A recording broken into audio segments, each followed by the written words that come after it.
வந்து பசும்பால் எப்போ கொடுக்கணும் அப்படின்றத ஷேர் பண்ண போகிறேங்க. கண்டிப்பாக ஒரு பர்டிகுலர் ஸ்டேஜுக்கு அப்புறம் குழந்தைக்கு வந்து பசும்பால் கொடுக்கணும் இல்லைங்களா? பர்டிகுலர் ஸ்டேஜுக்கு அப்புறம் தாய்ப்பாலே கொடுத்துட்டே இருக்க முடியாது. தாய்ப்பால் கொடுக்கறது ரொம்ப ஹெல்த்தியானது அப்படின்னா கூட நம்மளுக்கு வந்து ஒரு கொஞ்சம் நாளுக்கு அப்புறம் அது நம்ம இல்லாமல் போயிடும். ஸோ பசும்பால் நீங்கள் எப்படி கொடுக்கணுன்றத சொல்கிறேங்க. நீங்கள் ஃபஸ்ட்டு குழந்தைக்கு நல்லா தண்ணியை கொதிக்க வைக்கணும்.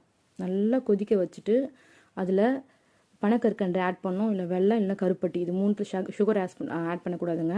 முதல்ல குழந்தைக்கு கொடுக்கும் பசும்பாலை 2 அல்லது 3 முறை நல்லா கொதிக்க வைக்கணும். பாலை நல்லா கொதிக்க வைக்கிறதால அது கிருமிகளை இறந்துரும். அடுத்து பால் எந்த அளவுக்கு எடுத்துக்கிறோமோ அந்த அளவுக்கு கொதிக்க வச்சு தண்ணி எடுத்துக்கணும். அதில் கொஞ்சம் அளவு வந்து சீனி, சர்க்கரை சேர்த்துக்கணும், இல்லை வெல்லம் சேர்த்துக்கணும், இல்லை கருப்பட்டி சேர்த்துக்கணும். இதை ஏதாச்சும் சேர்த்துக்கிட்டு குழந்தைக்கு நல்லா கொதிக்க வச்ச நீரில் வடிகட்டிய பிறகு குழந்தைக்கு கொடுக்கணும். முதல் முறையாக குழந்தைக்கு பசும்பால் வந்து நீங்கள் இது கொடுக்கும்போது குழந்தைக்கு நைட் டைமில் கொடுக்காம பகல் நேரத்தில் கொடுக்கணும். இரவு நேரங்களில் செரிமான பிரச்சனைகள் ஏற்படும். திடீர்னு இது பழகிறதால குழந்தைக்கு வயிறு உப்ப